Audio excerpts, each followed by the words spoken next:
Hey guys, and welcome back to another video. And in today's video, we are going to find out if the Rode VideoMic Go, yes, the very controversial Rode VideoMic Go, is worth your money. So I have owned the Rode VideoMic Go for about 2 to 3 weeks, and I have formulated a very strong opinion about this microphone.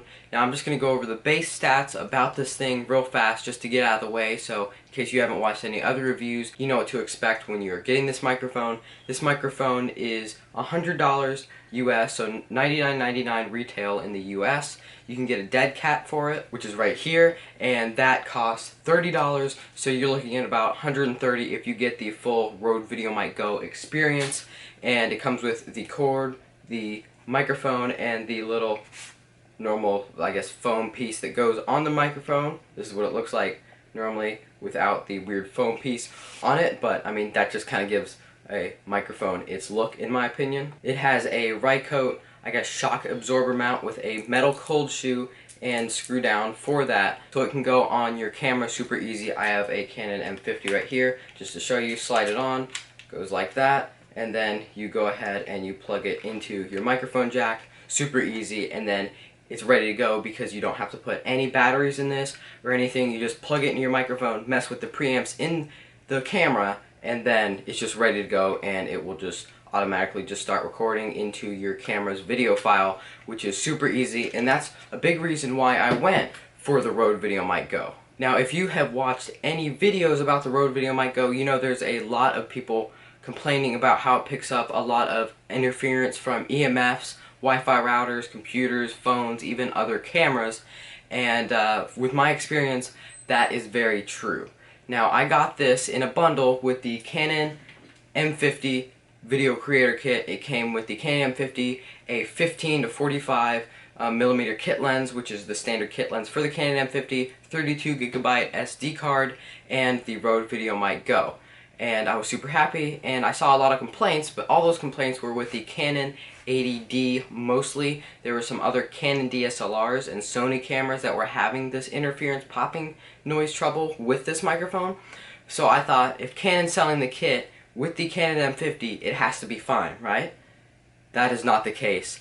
I get just extreme EMF, like interference and popping, and even like a weird thing that sounds like there's a mini Palpatine zapping my microphone, and it ruins the audio. Here is what it sounds when you walk up to a Wi-Fi router.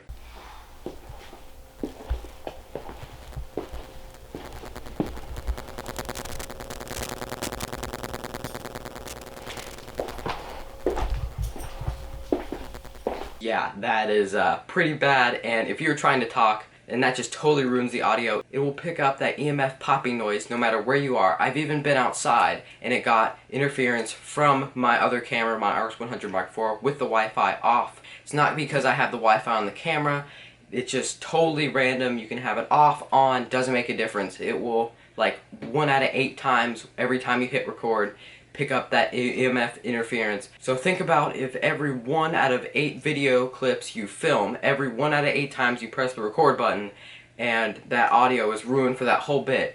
That's a gamble, especially if that one time you hit record is your whole video. Then you finally get to editing, you film the whole 25-minute video, let's say, and then, shoot, I can't use this, my audio is horrible. So you try to like fix it, and it just ends up just totally ruining your whole video, and you have to scrap it and refilm it. I almost had that once, and it has messed with some of my clips in my video where I had to refilm them, and I can't get it to consistently repeat. There's no consistent variables that I can just get it to do to constantly make that EMF noise. There's no rhyme or reason for it, and I don't know why Rode would make this microphone. Now, the reason I say that is because this is obviously not a defect from my specific microphone. I've seen like hundreds of videos about the Rode VideoMic Go and how this thing has major problems.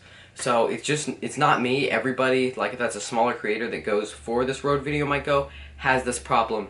And I just wanted to say right now, I have nothing against Rode as a company, and I have nothing against Canon as a company, because they are selling this Rode VideoMic Go in all their creator kits. I think it's just because it didn't sell well, because people were worried about having this problem, so they just put it in the kits at a half price, and like, hey, just buy this because it's going to work great, trust us, because we're selling it in a kit.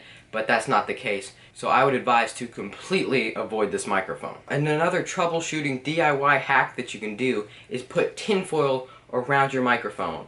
And I tested that myself, and it did not work at all for me. I've seen people that it works a little bit. I've seen people that it fixes their problem, but it did not for me.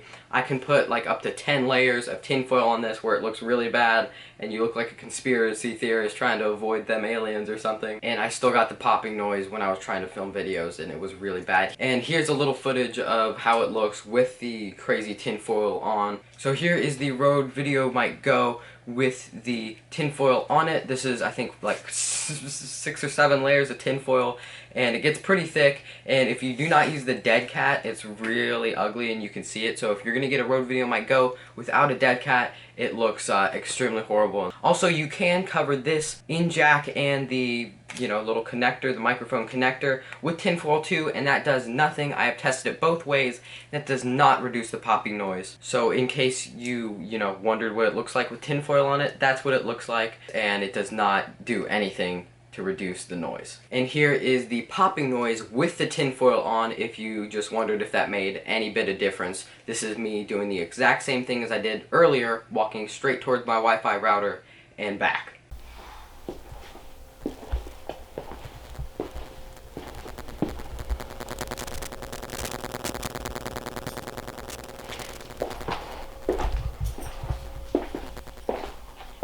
And one more thing that you might be wondering is, does the Dead Cat Go, the $30 windscreen Dead Cat for this, help with the EMF rays? No. I have just put this on without tinfoil. I put it on with tinfoil. It does not make a difference. Now, it greatly decreases wind where you almost can't hear wind at all, even when it's super windy. So if you're, if you need a Dead Cat for almost any microphone, they work great. But this does not cancel out the Rode VideoMic Go interference popping noise. And before I go on too long ranting about this microphone, because I got myself in a little bit of a predicament because I bought the creator kit with the Canon M50, so that's going to be a whole nother video on why you should not buy any creator kit with the Rode VideoMic Go, but specifically the M50 video creator kit. So stay tuned for that video so you can get a little bit more information about the kits that they sell with this, because I kind of dig into that a little bit more. So hopefully you guys enjoyed this video. If you did, maybe go check out some of my other videos. I cannot guarantee you that they will be any better, but I hope you found this helpful, and I will see you guys next time. Peace out.